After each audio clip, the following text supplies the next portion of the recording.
Olá, bom dia! Começando agora mais um 3 e Pauta, nesta manhã de segunda-feira, dia 15 de março, manhã de calor, tá um sol daqueles e o verão que já tá quase indo embora.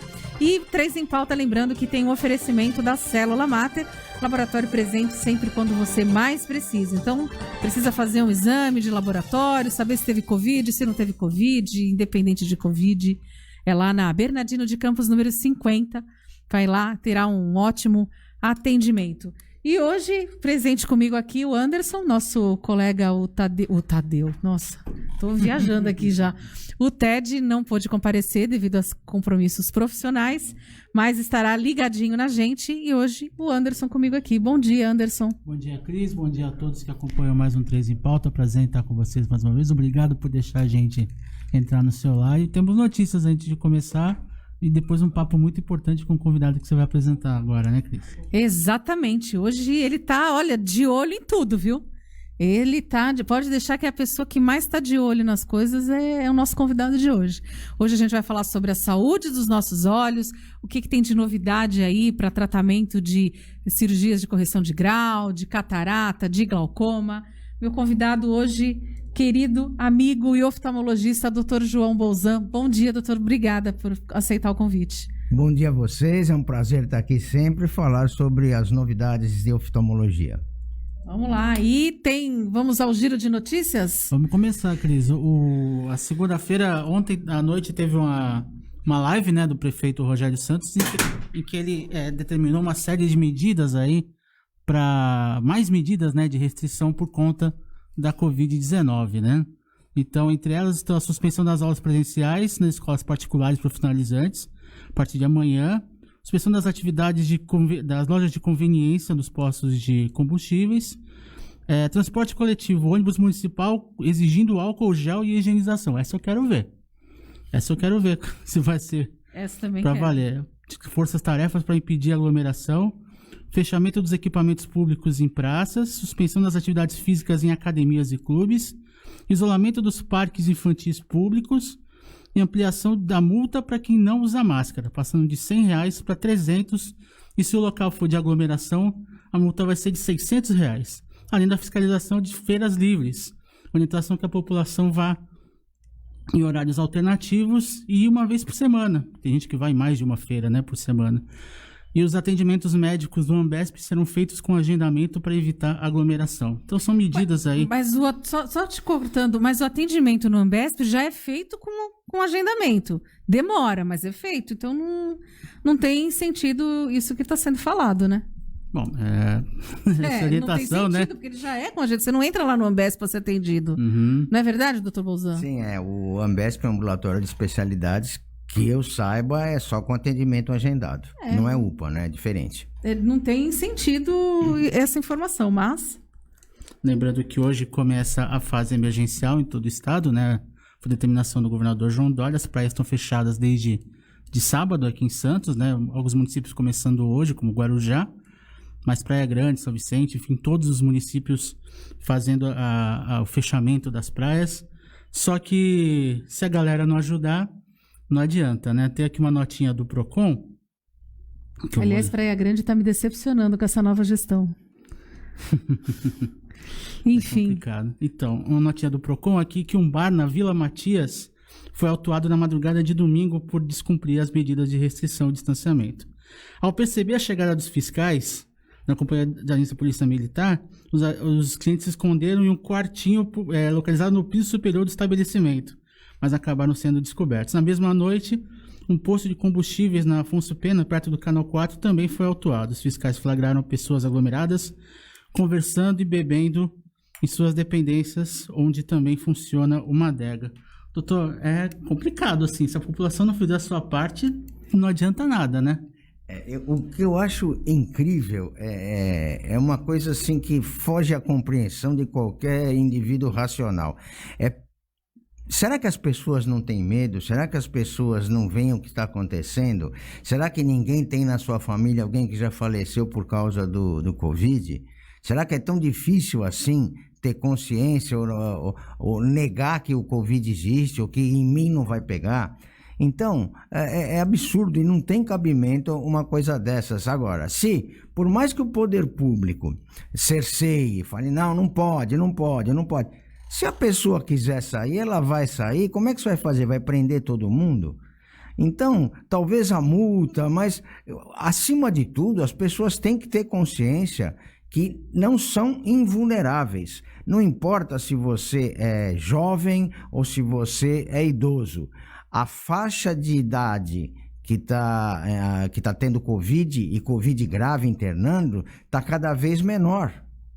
Então, hoje eu vi em uma estatística de Araraquara, que eu tenho médicos que moram lá, 70% das pessoas internadas com problemas respiratórios são de 30 a 49 anos. Não é mais de idoso.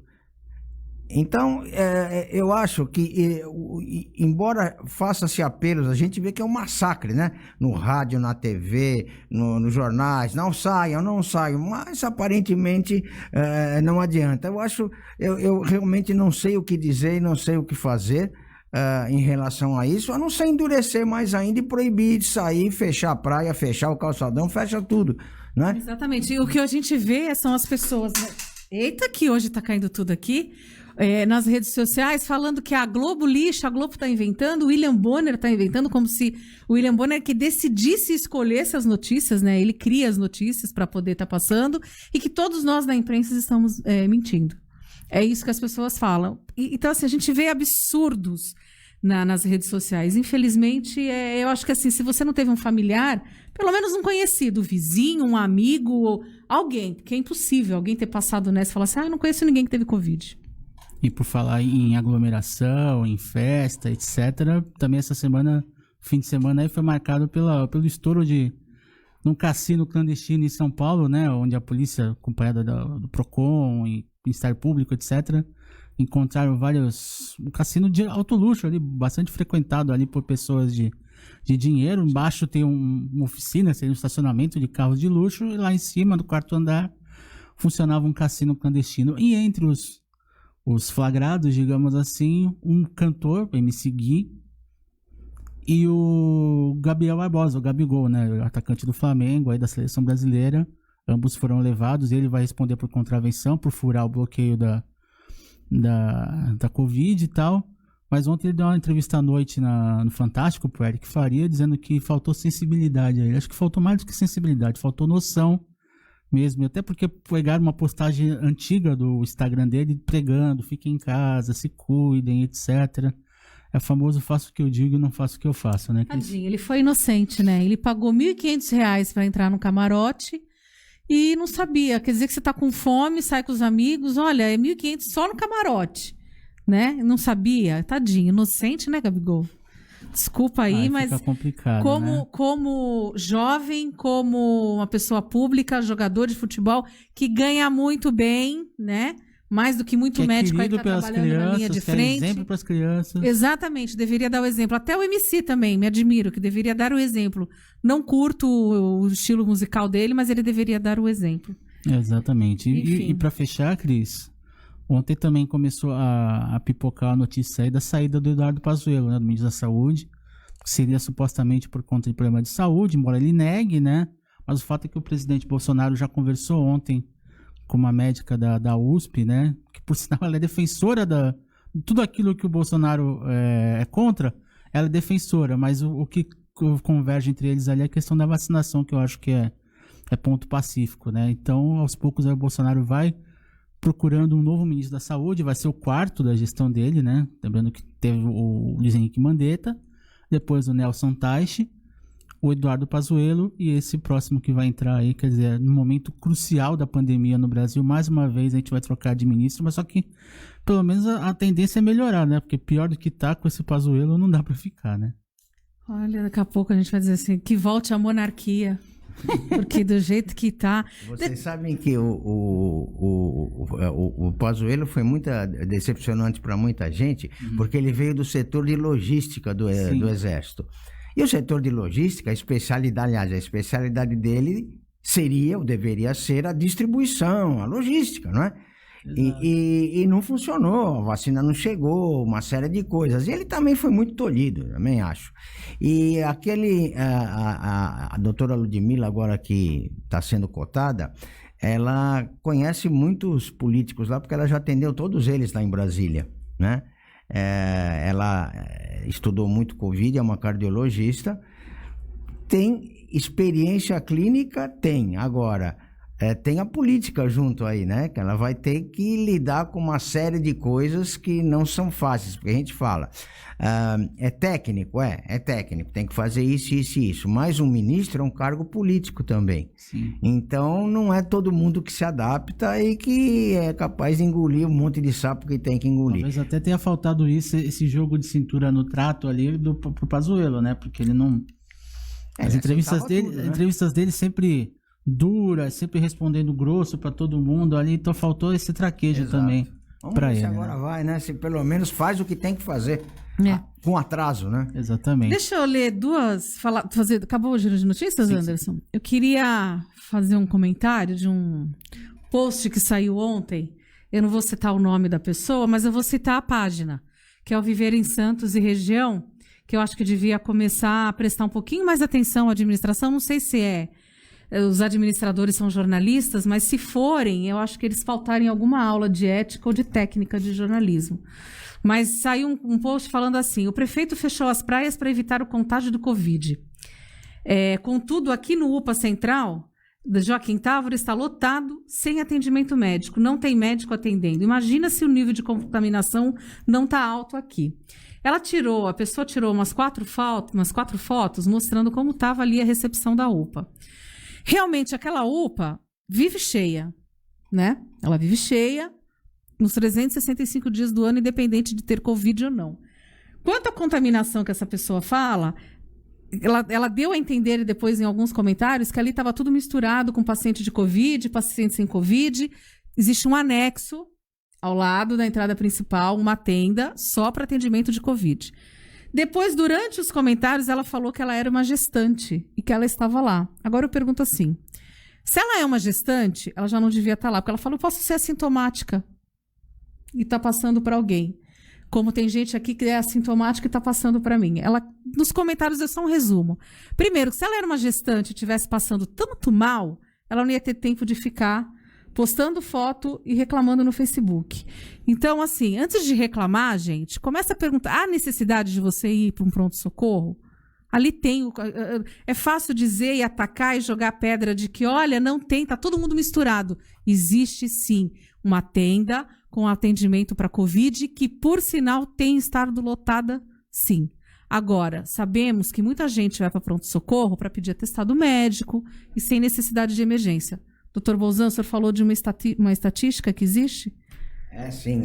A maior parte das pessoas que procuram pronto-socorro não são casos de urgência. Isso é histórico, né? Existem vários fatores que levam a isso. É a cultura nossa que qualquer coisa vai para o pronto-socorro, né? E também nós estávamos até conversando aqui antes, às vezes a dificuldade em achar uma consulta no ambulatório de especialidades, mas que é verdade e isso é muito ruim, porque se você tem 20 pessoas no pronto-socorro, independente da Covid, 20 pessoas no pronto-socorro, dos quais 2 ou 3 são realmente emergência, aquilo fica mascarado naquele volume, né? Então, é uma realidade isso e não é de hoje, não. Verdade. Bom, a gente vou ler uns recadinhos aqui e Eduardo Filete está assistindo, bom dia. A Beatriz Marques, bom dia, pessoal. Bom programa, bom dia para o melhor chefe. Olha só, hein, Bia? Fabiana Honorato assistindo, Odete Carvalho, Maria Aparecida Coelho, bom dia, Fernando Passos, bom dia.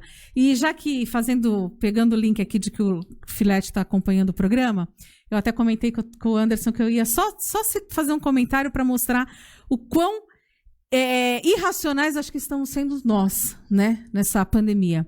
Ontem passou uma matéria também no Fantástico de um cachorro, acho que foi em Goiânia, que até eu mandei para o Filete falou que foi acho que em Goiânia, um cachorro que entrou sozinho numa clínica veterinária pedindo ajuda. calhou da veterinária estar por ali e ele ficava levantando a patinha, mostrando que ele tinha alguma coisa na pata. Em resumo, a veterinária atendeu, prestou todo o atendimento e constatou que ele tem um câncer. Está sendo feita acho que uma vaquinha eletrônica para poder pagar o tratamento. O cachorro já ganhou um nome e vai ser colocado para adoção. Mas eu quero dar parabéns para essa veterinária que teve essa atitude e para ver que a gente é que está sendo um pouco irracional às vezes, né? Os cães não são, os animais não são. O cachorro entrou sozinho numa clínica veterinária para pedir ajuda.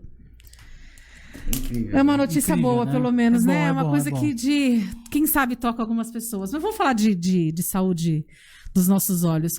Doutor, a gente sabe que é importante cuidar dos nossos olhos, a gente tem que evitar o contato dos dedos nos olhos. O senhor já falou isso diversas vezes, em várias entrevistas que eu fiz. Mas hoje, o fato da gente estar higienizando e levar a mão aos olhos é um fator importante, assim, é um ponto de contaminação? Do Covid? Para o Covid, veja, já foram isolados na lágrima, o Covid já foi isolado na lágrima, isso é um fato, né? Então, existe Covid na conjuntiva, na lágrima. Bom, existem também alguns casos relatados que a primeira manifestação da doença Covid foi uma conjuntivite. Porém, são raros esses casos. Não existe assim uma evidência firme de que através do contato, por exemplo, eu coloco a mão na mesa e coço os olhos, eu vou pegar Covid dessa maneira. Teoricamente, impossível não é. Não é impossível, mas é muito difícil.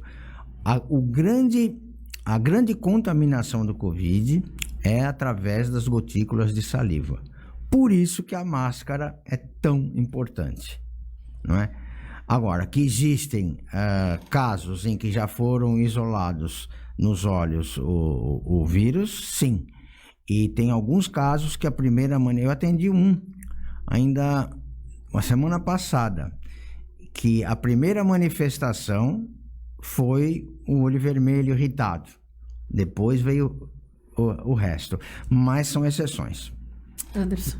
Então, doutor, eu queria saber a respeito de uma questão também importante, né? É do glaucoma, né? O glaucoma é um mal que atinge tanta gente, né? Tanta gente, somente depois de uma certa idade. Como é que o senhor vê a questão do glaucoma nesse contexto da Covid, assim? Que às vezes a pessoa fica preocupada em fazer e cuidar por conta da toda essa problemática da Covid e acaba deixando a coisa piorar. Como é que o senhor vê essa questão? Veja, foi importante você tocar nisso, porque ainda semana passada, também uma paciente perguntou se nós iríamos fechar a clínica, né, por causa do Covid. E eu expliquei para ela que, embora a Covid seja a doença mais séria no momento, embora a mais urgente, a mais preocupante, nós não podemos esquecer do resto, e isso é um alerta para todos. Tem pessoas, e não é só em relação aos olhos, tem pessoas com doenças crônicas, tipo diabetes, hipertensão, no caso o glaucoma. Você imagina uma pessoa que tenha glaucoma e que está habituada a procurar o seu médico oftalmologista regularmente e de repente pare de ir. O colírio que essa pessoa usa eventualmente pode não estar fazendo o efeito necessário. Pode ser necessária a troca desse colírio, a troca de um tratamento, aplicação de laser ou até uma cirurgia.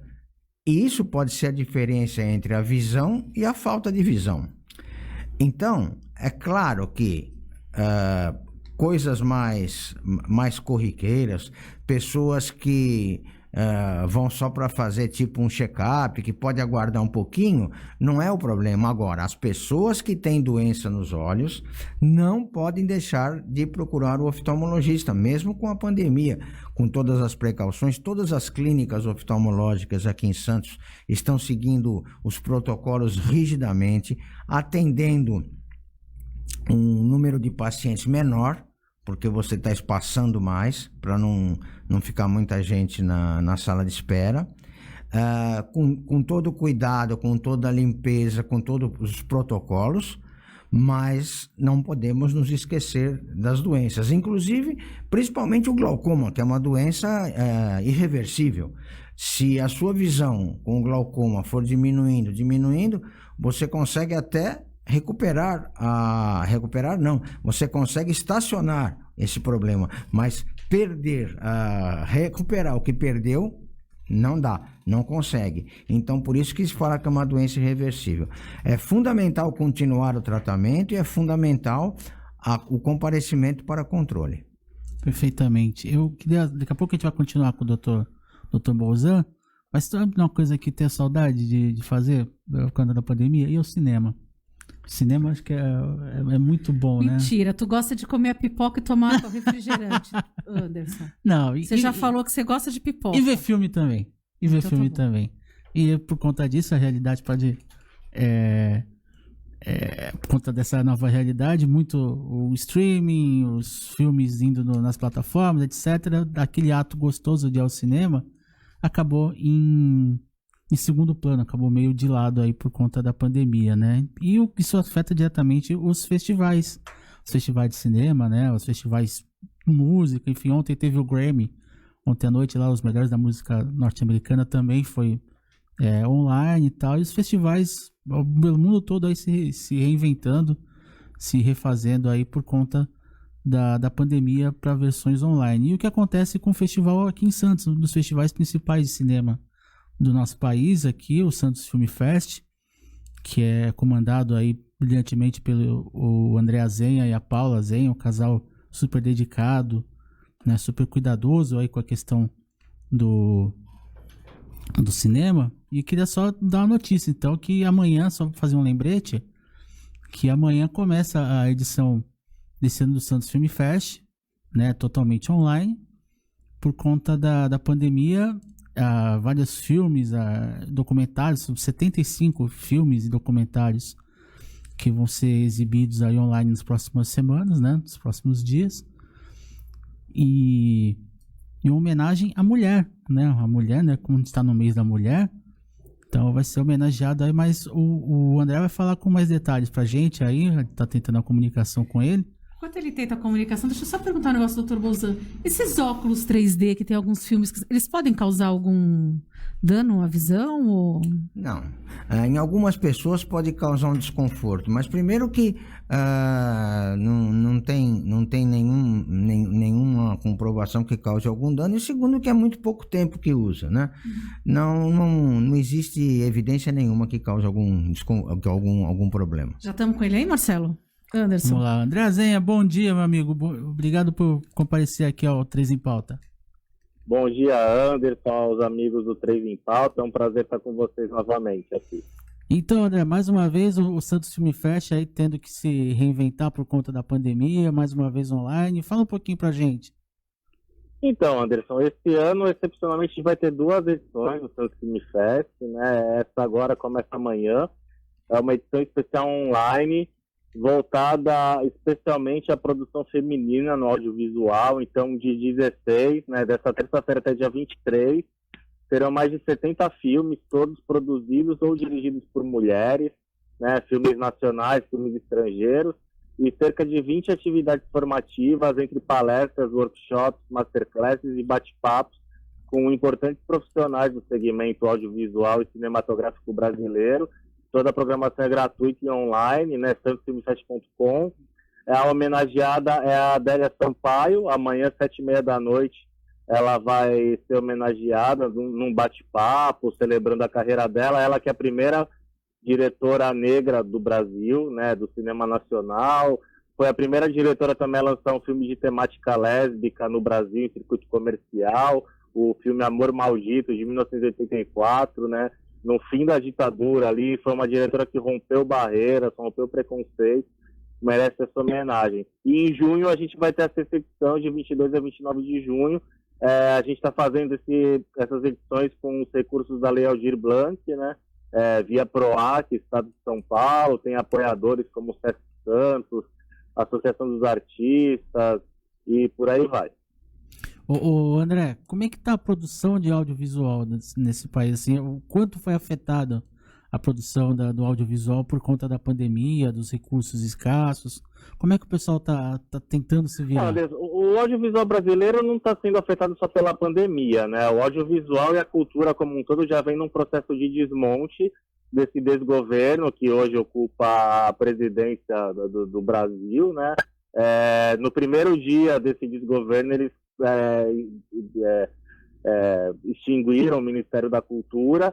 Desde então, a Ancine, que é a agência que fomenta o cinema nacional, os produtos audiovisuais, vem de uma série de paralisações de editais, a Cinemateca foi fechada, os filmes estão mofando, e vale sempre ressaltar, né, os filmes brasileiros são feitos com recursos dos impostos das empresas de audiovisual, de telefonia, né, de telecomunicações, então é uma verba que vem do setor, não é verba tirada da saúde, da educação, né, é o Fundo Setorial de Audiovisual, que é o que acontece nos países mais desenvolvidos do mundo, né, na questão do cinema, e o Estado sempre apoia a questão do cinema.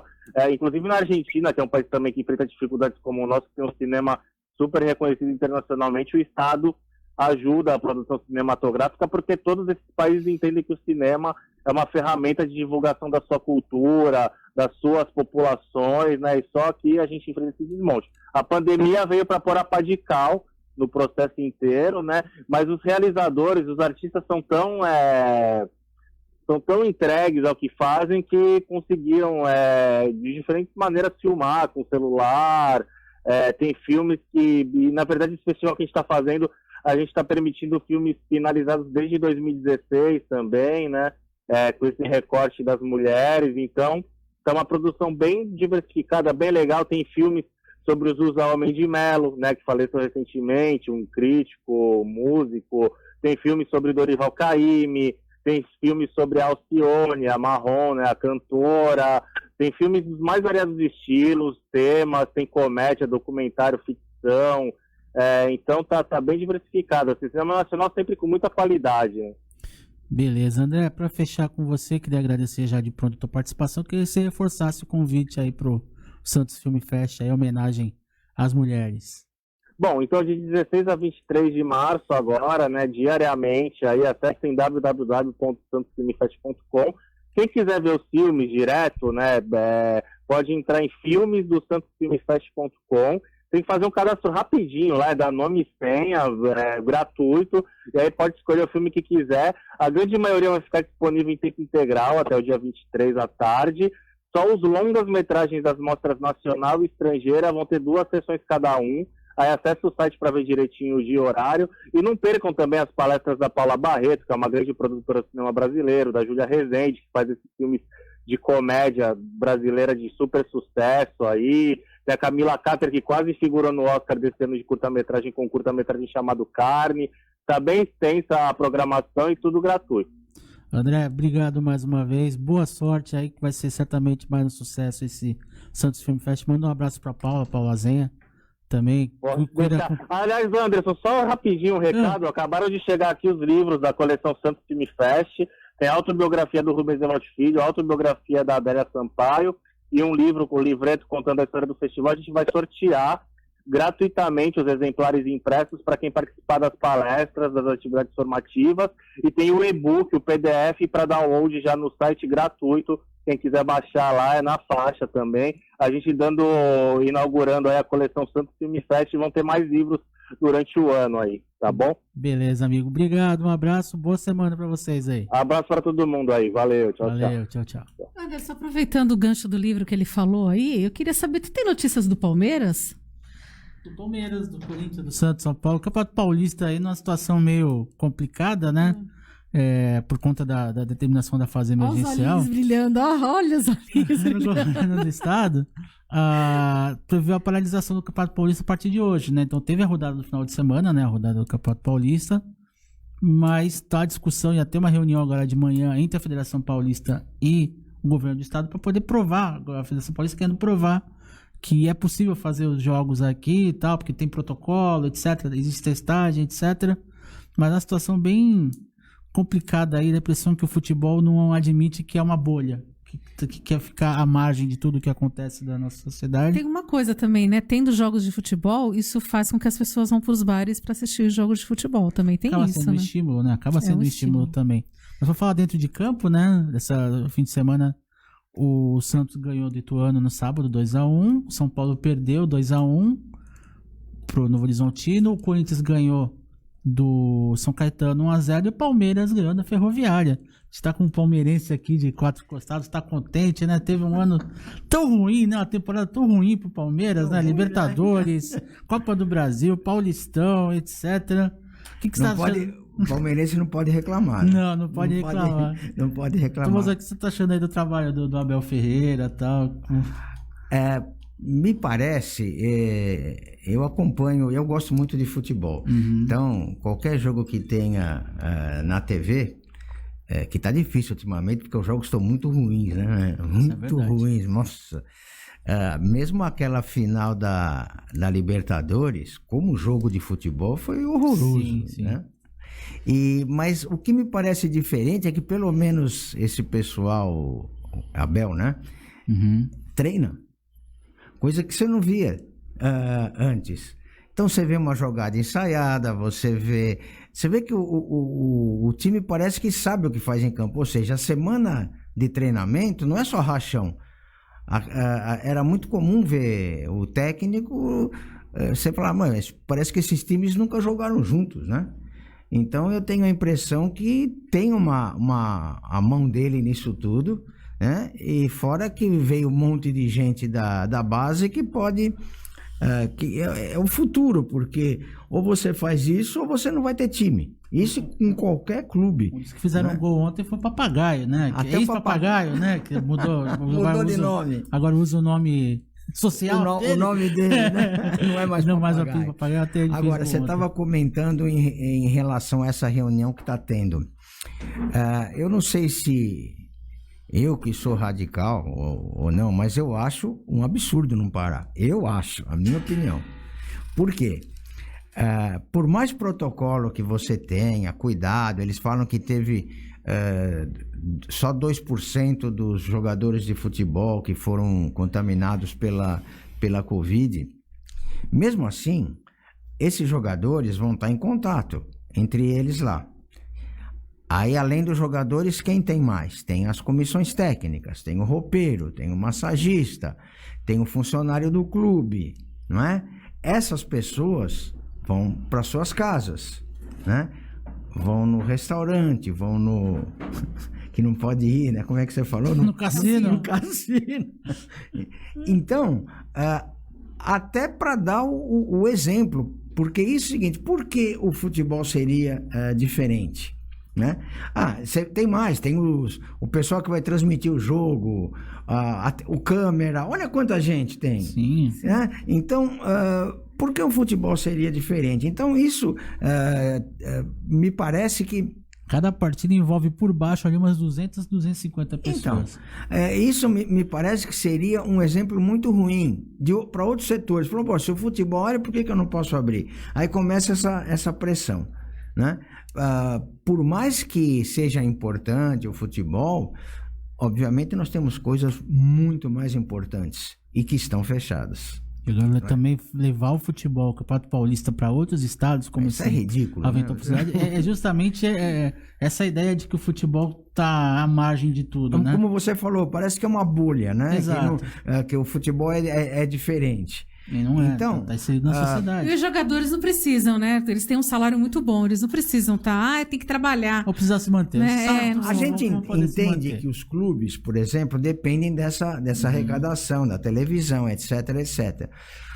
Mas o comerciante que está com a sua loja fechada também depende. Muito mais até. Não é? Exatamente. Então, é uma situação excepcional que tem que ter medidas excepcionais. Eu não vejo outro jeito. É ruim para a economia? É ruim. Mas qual é a outra alternativa? Qual é a outra alternativa? Abrir tudo e deixar todo mundo morrer para ver se tem como é que eles falam? Um efeito de rebanho e todo mundo... E aí? Não tem vaga na UTI para todo mundo, não tem vaga nos hospitais para todo mundo, e como é que vai fazer? Vai deixar morrer simplesmente? Exatamente. Né? Então, eu acho que não deveria ter exceção nenhuma. Tem uma pergunta aqui, mas o Dr. Bolzan já falou, mas eu vou, em respeito a Sônia Maria. Bom dia a todos. Dr. Bolzan, gostaria de saber se está atendendo na sua clínica nesse mês de fase vermelha. Sim, atendimento normal. Está atendendo com protocolo de segurança e os pacientes estão mais espaçados para não haver acúmulo, porque é o que eu falei, a gente não pode abandonar as pessoas que estão em tratamento, porque você vai ficar mais protegido da Covid em casa, porém tem outras doenças que têm que ser tratadas. Sim. E que são sérias também. Tem cirurgias também, né? As cirurgias estão sendo realizadas. Tem cirurgias de urgência que você tem que fazer, não é?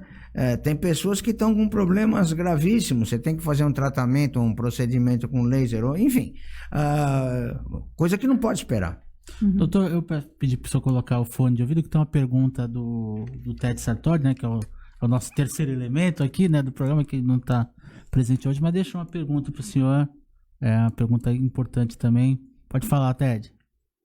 Um grande abraço aos amigos que acompanham mais um 3 em Pauta, uma saudação especial ao Anderson Firmino, a Cris Carvalho, meus amigos e parceiros de bancada, e também uma saudação especial ao Dr. João Bolzan, grande oftalmologista aqui da cidade. Eu gostaria de fazer uma pergunta ao Dr. Bolzan a respeito do seguinte, doutor.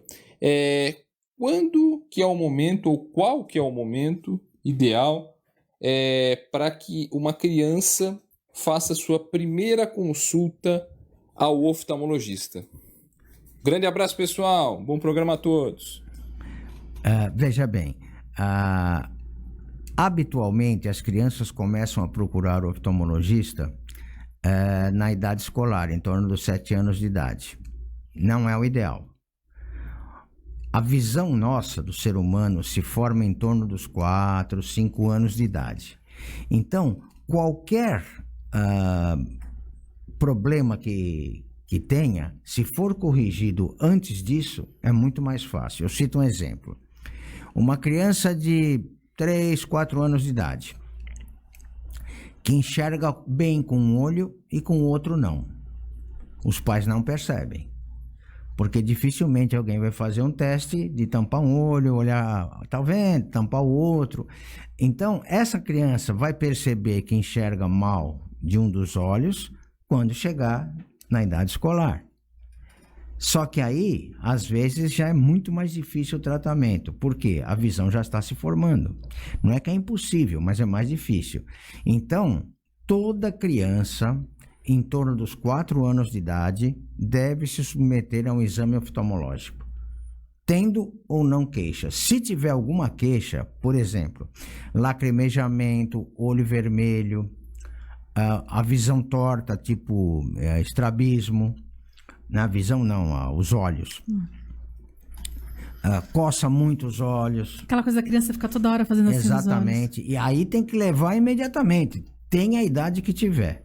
Se não tiver nenhuma queixa dessa, acho que 4 anos é uma boa idade. Por falar em coçar os olhos, eu vou de novo bater na mesma tecla. Não se deve coçar os olhos, principalmente crianças.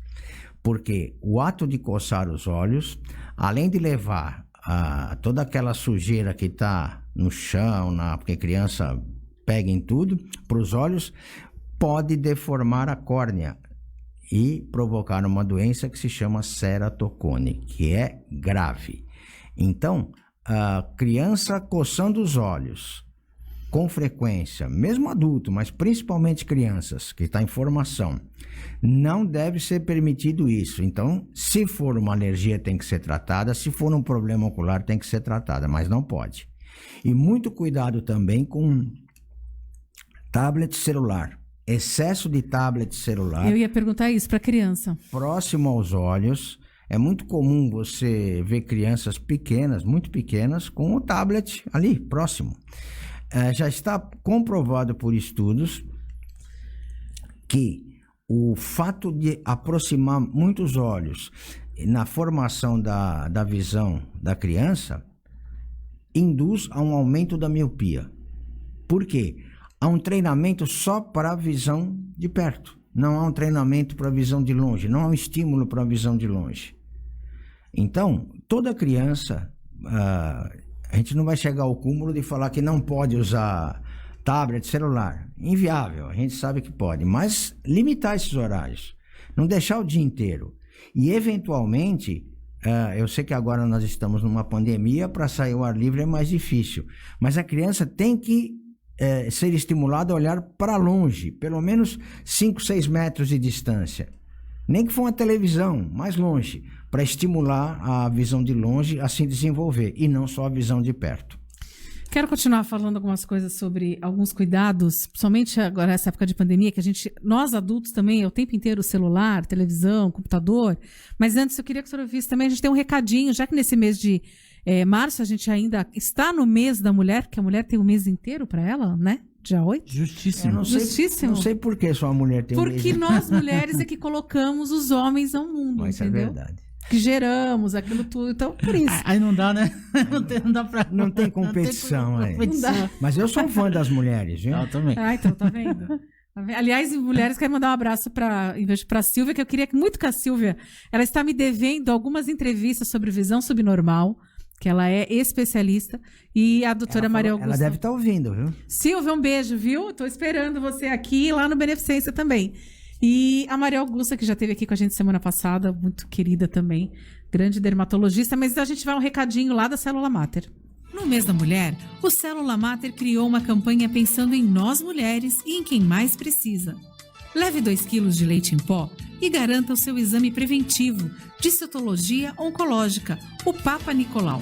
Todas as doações arrecadadas serão entregues para entidades assistenciais. Participe dessa corrente com a gente. Os exames serão feitos todos os sábados e domingos durante o mês de março, das 8 da manhã às 6 da tarde, mas somente na unidade Miramar. Já as doações e troca dos vouchers poderão ser feitas todos os dias na unidade Miramar. Faça o seu agendamento através do telefone 3225-2586 ou 4042-3662. Laboratório Célula Mater, presente quando você mais precisa. Tá aí, recadinho lá da Célula Mater. Um abraço lá pro Dr. Carlos, que quinta-feira vai estar com a gente aqui falando mais de saúde. Doutor Bolsonaro, o senhor falou de estímulos, de para longe, de criança. O grande vilão da catarata é o sol? Comprovadamente, existem 2 fatores de risco para catarata, além da idade, claro, né? Um é a radiação ultravioleta. Por isso que é fundamental o uso de óculos escuros com proteção anti-UV. Isso vale para criança também? Qualquer um. Então, por exemplo, você pode ter, se você tiver um óculos escuro que não for de boa qualidade, ele é escuro, mas não tiver proteção anti-UV, é pior do que não usar nada. Porque quando você põe o óculos escuro, a pupila dilata, porque tem menos luz, e se não tiver proteção anti-UV, entra mais radiação ainda do que se tivesse sem óculos.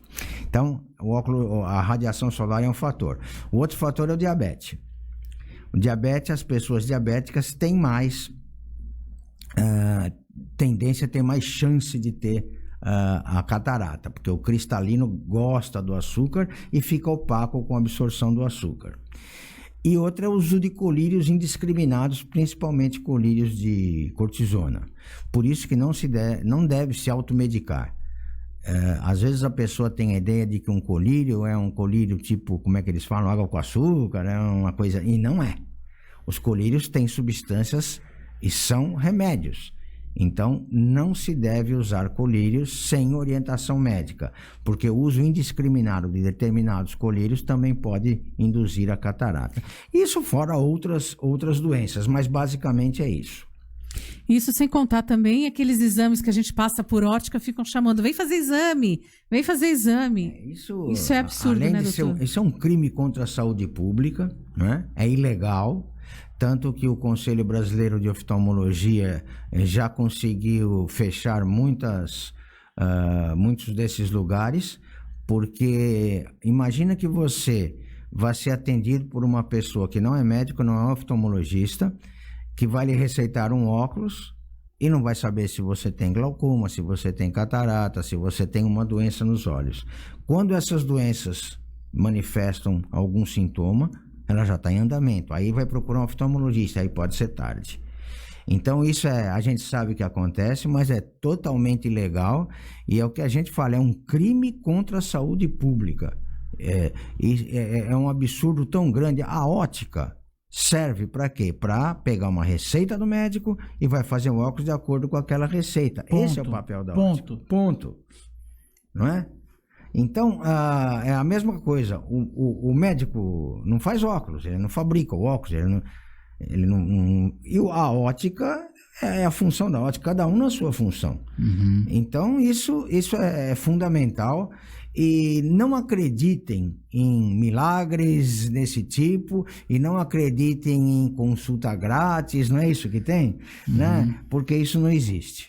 Um óculos bom a R$50. Não, sabe, é o tipo da coisa que eu comprei um Leve 3, sabe? A qualidade é péssima. Além do que, isso pode induzir uma série de problemas e de doenças que vão prejudicar a pessoa mais tarde, às vezes de forma irreversível. A presbiopia, doutor, todo mundo vai ter? Vai acabar aquela coisa de esticar o braço para ficar lendo, assim? Só não terão os míopes. Eu vou explicar. A presbiopia, o que é a presbiopia? Todos nós, dentro do olho, temos uma lente, que é o cristalino. Esse cristalino, ele tem uma acomodação longe e perto junto com a musculatura do olho.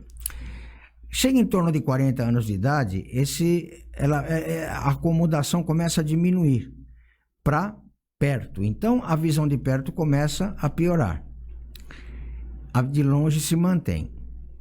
E cada vez mais até haver quase que uma paralisação dessa musculatura e a pessoa precisa de um óculos para perto, senão, como você falou, o braço acaba, né? Não dá. Quem tem miopia, ao contrário, o míope sempre enxerga bem de perto, sem óculos, mas não enxerga de longe.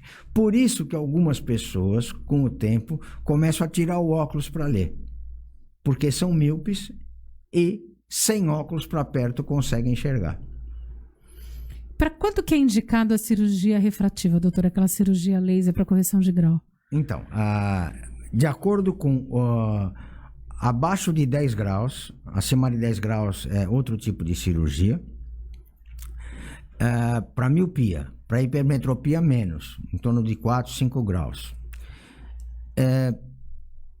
Astigmatismo também pode ser feito, desde que a pessoa não tenha nenhum problema ocular, ou seja, não tem nenhum problema na retina, não tem nenhum problema na córnea e tem uma curvatura da córnea e a espessura corneana compatíveis com o grau que vai ser corrigido.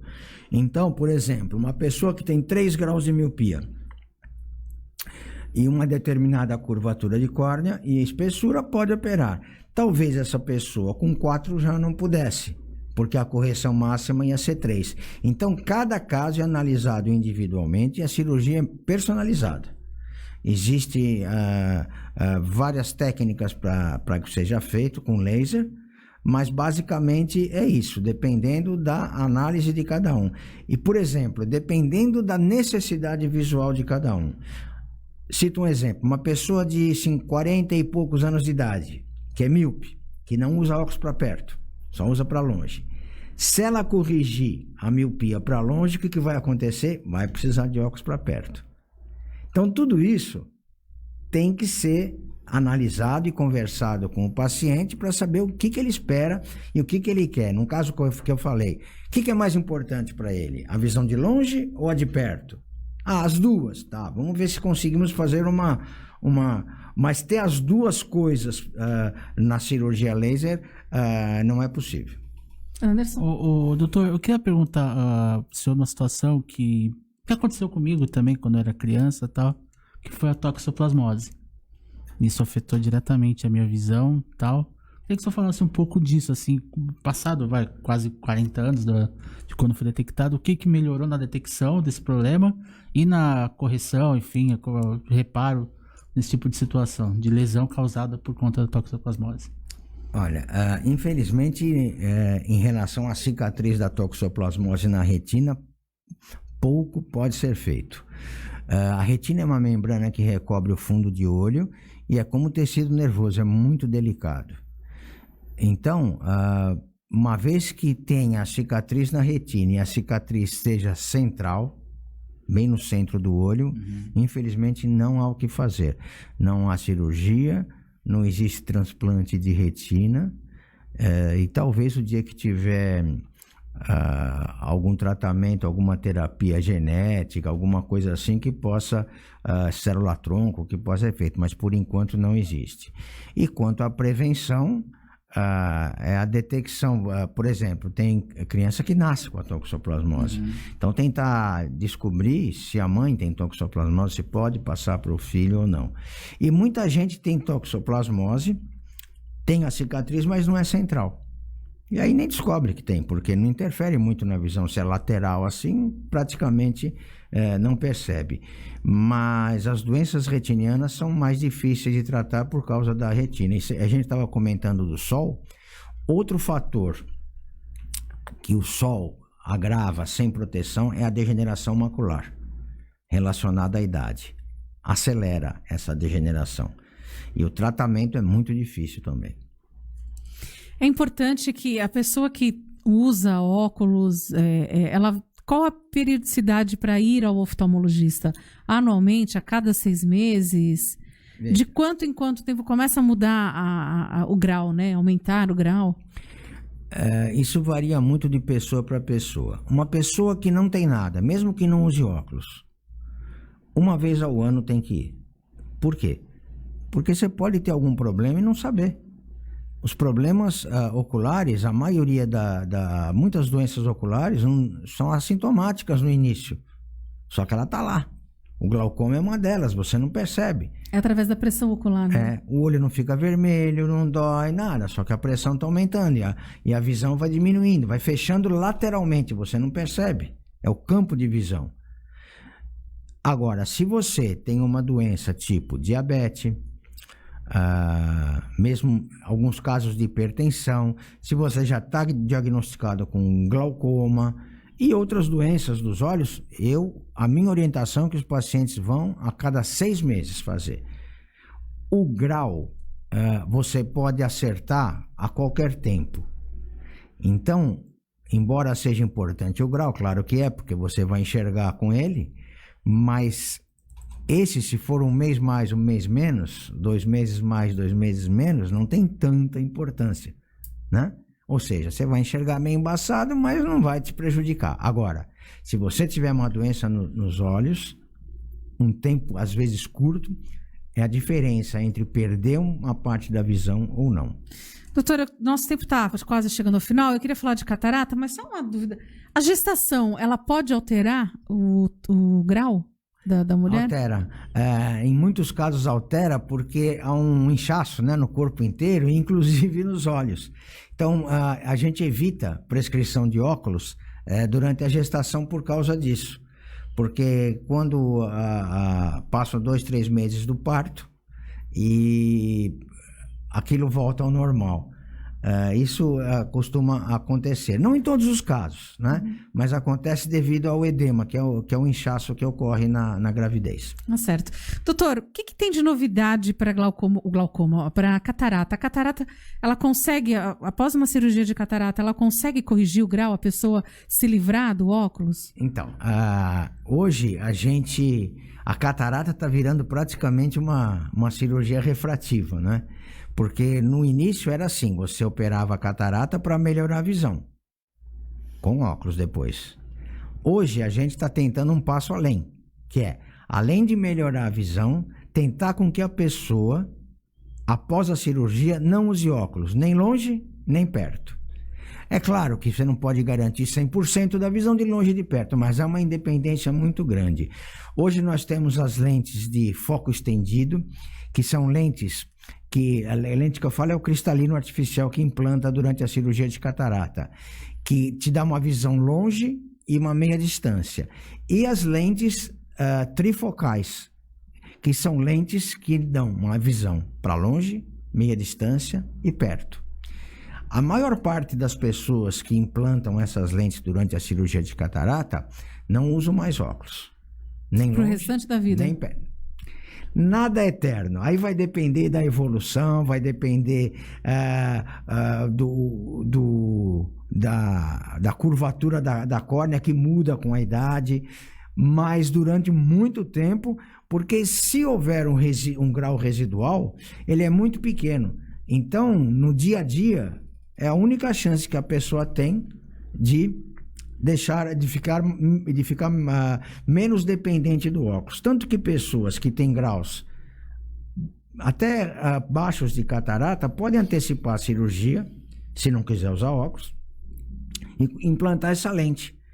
Então, por exemplo, uma pessoa que tenha 60% da visão, que a catarata está prejudicando, 60%, 70%, não é uma visão ruim, mas já começa a atrapalhar à noite, dependendo da atividade da pessoa. Essa pessoa não precisa esperar a catarata evoluir até não enxergar mais nada para operar. Pode antecipar a cirurgia e implantar uma lente dessas e aproveitar e não usar mais óculos. Lente de contato, doutor. Quais os cuidados, quais as especificações para quem quer usar? Lente de contato é um negócio muito sério, né? Você não pode, por exemplo, não deve pegar uma receita e em qualquer lugar comprar uma lente de contato como quem vai comprar sapato, né? Por quê? Primeiro, o grau da lente do óculos nem sempre é igual ao grau da lente de contato. Segundo, para fazer uma lente de contato, você precisa ver a curvatura da córnea, a espessura, o tamanho e ver qual é o tipo de lente mais indicado para aquele caso. O médico tem que ver isso. Então, sem a prescrição específica para a lente, não deve ser feita a lente de contato. A receita do óculos não serve para lente de contato, porque tem outros fatores. E uma lente de contato, se não tiver muito bem adaptada, ela pode causar dano ao olho. Úlcera de córnea, ceratite, conjuntivite. Mesmo aquelas lentes coloridas que não têm grau, elas estão em contato com o olho. E se alguma coisa está em contato com o seu corpo, é um ato médico, não um ato técnico, né? Então, é importante o médico avaliar e ver qual a lente de contato mais indicada para aquele caso, até para saber se pode usar lente ou não. Doutor, o uso disso aqui, celular constantemente, à noite a gente fica lá com o celular o tempo inteiro. Tal da tela azul, né? A tela azul, computador. Isso favorece o aumento do grau, prejudica ou favorece como você falou, da degeneração? Enfim, o que isso aqui ocasiona para a nossa visão, doutor? Depende da idade. Por exemplo, numa criança, pode favorecer o aumento do grau. Serve para tablet, é o que eu falei, ou para celular, né? No adulto, é menos comum dar alguma coisa mais séria. Não existe uma evidência que a luz do celular vai acelerar o desenvolvimento de uma catarata. Mas a gente sabe que a luz azul, ela tem um lado bom e um lado ruim, né? O excesso de luz azul pode prejudicar os olhos, claro que pode. Agora, o principal disso aí é o ressecamento ocular. Por quê? Toda vez que a pessoa está utilizando um tablet ou um computador e o celular é pior porque fica mais próximo ao olho, né? Pisca menos. É inevitável. E isso faz com que o olho fique ressecado. E aí a pessoa sente aquele cansaço, sensação de areia no olho, às vezes o olho vermelho, irritação, não consegue trabalhar direito. Junta isso com ar-condicionado, que resseca mais ainda o ambiente, e aí você tem aquela síndrome da fadiga ocular. Então a recomendação é para cada hora de trabalho, 15 minutos para, mais ou menos isso. E à noite, antes de dormir, ficar com o celular não é bom nem para o olho e nem para o sono. Perfeitamente. Doutor, tem uma pergunta aqui, o Carlos ele pergunta assim, eu tenho a sensação de ver uns pontinhos pretos na claridade, acho que é isso que eu tô na falando. claridade, isso uns pontinhos pretos. São as moscas volantes. Dentro dos olhos nós temos um líquido dentro do olho que chama vítreo. É um líquido bem transparente. Com o tempo, ele vai ficando mais turvo e forma umas partículas que ficam boiando lá dentro do olho. Como se fosse uma condensação desse líquido. Se você olha numa parede branca ou num lugar muito claro, você vê, pelo contraste, vê com mais intensidade. Então tem gente que vê mosquinha, aranhinha, cobrinha, uma série de coisas. No míope é mais comum porque o olho do míope é mais comprido, então isso fica mais evidente. Agora, quando a pessoa tem isso, tem que ser examinada por um oftalmologista. Por quê? Porque o sintoma de uma rotura retiniana, um rasgo na retina, que pode ser precursor de um descolamento de retina, também é esse. Então, de cada 100 pessoas que você examina com isso, 99,9 não tem nada, é só isso mesmo e vai acompanhar isso o resto da vida. Melhora, vem, não tem problema nenhum. Só que algumas têm uma rotura na retina. Porque com a idade, esse líquido do olho que está grudado na retina, que é a membrana interna, ele está grudado lá. Com o tempo ele começa a descolar. Não é descolamento de retina, é o descolamento do vítreo. Só que quando o vítreo começa a soltar da retina, ele pode fazer um beliscão e rasgar um pedacinho da retina. E aí futuramente vem um descolamento. Se você descobrir esse rasguinho na retina antes de descolar, com uma aplicação de laser, que é um negócio tranquilo, você evita um descolamento futuro. Então, toda pessoa que tem isso tem que ser examinada para saber se é um fator normal que muita gente tem ou se é um problema na retina. Ok, então qualquer coisa, sempre consulte um oftalmologista. Exato. E não a ótica da esquina ali do seu bairro. Um recadinho, o Eduardo Filetti, ele fala assim: vou chamar o Bolzan para falar no Arquibancada Santista. O jogo do Santos e Ituano foi bom pela vontade dos times. Aí, já está convidado para participar para falar de futebol, hein? Com o maior prazer. Doutor, obrigada. Anderson, você tem mais alguma pergunta? Não, eu queria mais agradecer mesmo, doutor Bolzan, pelas explicações, por falar de futebol também. Gostei, saber que tem um comentarista aqui, potencial, muito bom. Vai voltar outras vezes para falar com a gente de futebol também. E agradecer para todo mundo que acompanhou, que mandou sua participação, enfim, que assistiu a mais um 3 em Pauta nessa segunda-feira, né, Cris? É isso, amanhã, terça-feira, a gente vai ter, cadê ele? O Tarran, lá da Realejo Livros, Luiz Tarran, da Realejo Livros, que vai estar amanhã vindo aqui conversar. Amanhã eu não estarei, amanhã por motivos profissionais eu não vou estar, então Ted e Anderson farão o 3 em Pauta. Doutor, muitíssimo obrigada mais uma vez por aceitar os meus convites para as entrevistas, né? O senhor está sempre participando com a gente lá na Benê. Aliás, Beneficência e Clínica Bolzan estão fazendo cirurgias pelo SUS de catarata e glaucoma. Existe uma parceria junto com a Beneficência e a Prefeitura de Santos, porque hoje um paciente para fazer uma cirurgia de catarata às vezes fica muito tempo aguardando. Então, de forma limitada, porque a gente não tem condições de fazer muitas, mas a gente está tentando colaborar e ajudar essas pessoas a voltar a enxergar, não é? Porque tem pessoas lá que não estão enxergando muito mal. E com a cirurgia de catarata você consegue devolver a visão a essas pessoas e é uma coisa extremamente gratificante. Ah, certo. Doutor, suas considerações finais aí, deixa seu recado então para as pessoas. Eu só queria agradecer o convite de vocês e tantos convites houverem, eu estarei aqui, porque para mim é um prazer. Eu só tenho que tomar cuidado que eu falo muito, né? Não. E seja para falar de que assunto for, eu gosto de falar e dar palpite também, viu? Avante. Avante. Mas eu quero agradecer e frisar as pessoas que o cuidado com os olhos é fundamental. Usem óculos escuros com proteção anti-UV, não cocem os olhos e procurem um médico oftalmologista pelo menos uma vez por ano ou quando tiverem algum sintoma. E fiquem em casa e colaborem com a contenção do Covid, porque em Santos já começou a piorar a situação, os hospitais já estão ficando lotados, parece que a Casa de Saúde já tem 100%. Já tem 100%. E muita gente vai ficar sem atendimento. Então, vamos ser objetivos e vamos ser coerentes conosco mesmo, e cuidados conosco e com os nossos familiares. Tá certo. Doutor, obrigada. Anderson, obrigada. Obrigada a você que ficou com a gente. Hoje, segunda-feira, 12h30 da tarde, tem Beneficência na TV, na Santa Cecília TV. Espero vocês amanhã para mais um 3 em Pauta. E, essa semana tem sorteio, mas amanhã a gente vai estar falando qual é o sorteio da semana. Obrigada a todos, uma ótima segunda-feira. Obrigada, Marcelo. E até amanhã com mais um 3 em Pauta, oferecimento da Célula Mater. Tchau, tchau, gente.